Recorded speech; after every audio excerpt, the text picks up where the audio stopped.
Elrose. It's nice to see you. So I hope that you already received an evaluation from last Saturday, and I hope that you already read and analyzed the form.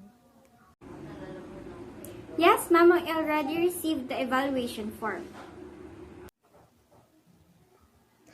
You are here so that I will explain to you about the criteria and method that is included in the evaluation form. Are you ready? Yes, ma'am. Okay, let me start. So, you are a newly hired service crew to our restaurant, and just want to tell you that you are now part of the family. Thank you, ma'am, and I'm so happy to be part of the team. Okay, so I'm going to explain first the goal of this appraisal, which is to motivate every employee because we are rewarding those top performers. How do you reward those top performers? We put the pictures of those who are top performers. We are also giving them a 1,000 pesos as a gift. How are you gonna evaluate me? We are going to evaluate you using a 360-degree method. This method is a process wherein you are evaluated by your customers, your co-workers, and your leader. 50% from the customer's feedback, 30% from your leader, and 20% from your co-workers. That would be the criteria and the method. Okay, ma'am. How are they going to rate me?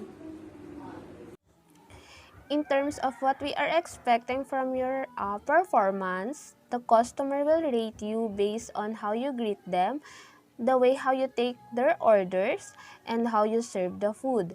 When it comes to your coworker, you are rated the way how do you interact with them and the way how you work and communicate with them.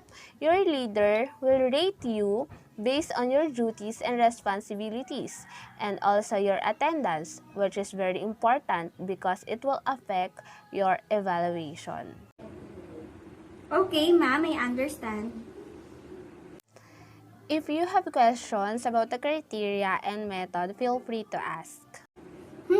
Ma'am, what score should I need to meet? Yes, sorry, I forgot.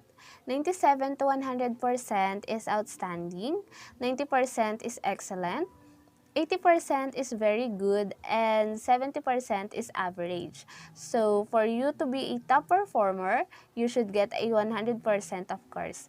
The passing score is 70%, so we are expecting a great result from you. Okay, ma'am, thank you. You're welcome. Have a great day.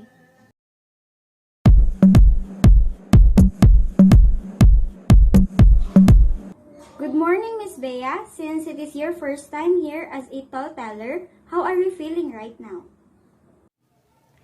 I feel glad, ma'am, and at the same time nervous because it is my first time to be here in your office.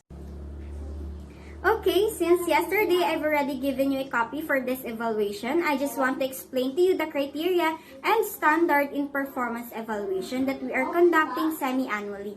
This means that the evaluation covered the period of 6 months. So the some skills that you need to acquire are good mathematical skills, good verbal communication skills, ability to work for a long period of time, good interpersonal skills, comfortable working with cash, and knowledge of national roadways and local attractions. So the main purpose of the performance appraisal that we are going to conduct is to help the organization to evaluate and determine the value and productivity that you can contribute as our employee. And it also helps you to develop and motivate you to perform well, and having the performance appraisal every year is important, not only because it is the determining factor of an employee's wage increase and promotion, but also it can be an opportunity for the organization to recognize employees' achievement and future potential. Okay, ma'am.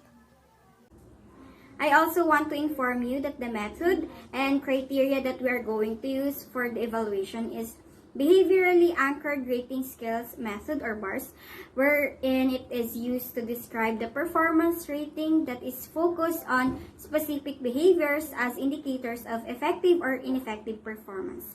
It is a combination of the rating scale and critical incident techniques.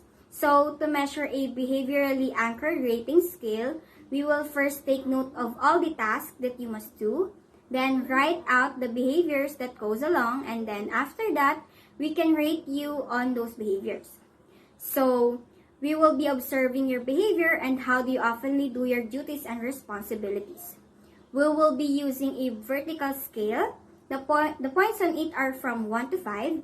So 5 would be rated as an acceptable behavior or the poor or the lowest rate, wherein it is the behavior that will worsen the long lanes and that can create traffic along the tollway.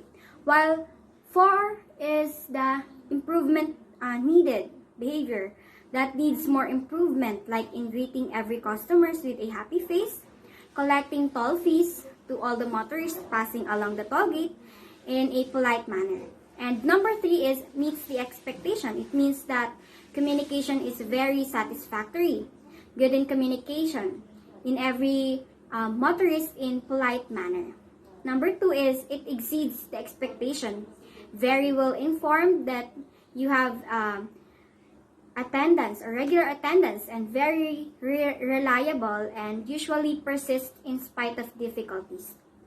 And last but not the least is number 1, which is the highest or the outstanding. It means that you are highly persistent, always gets the job done properly, and the behavior is beyond expected, which is to transact as fast as possible to decongest the traffic and lining up of vehicles, and as well as to assist motorists and to ensure good customer service. So this means an excellent performance. So we are hoping that you will always observe your behavior as a toll teller to ensure that it is aligned to the goals of the company. Okay, ma'am. So in order for us to know how effective these behaviors affect your performance, you must have at least the highest rate, which is the number 1, as an outstanding or excellent result in the performance evaluation. Okay, ma'am. Okay, so if you have any clarifications or questions that you want to ask, please feel free to ask me, Miss Bea. It was clear, ma'am. I understand it all. I will do my best to meet all the expectation and criteria. Thank you, ma'am. Okay, Miss Bea, since it is your first time, we are looking forward for the better outcome of your performance evaluation. That's all. Thank you and have a great day.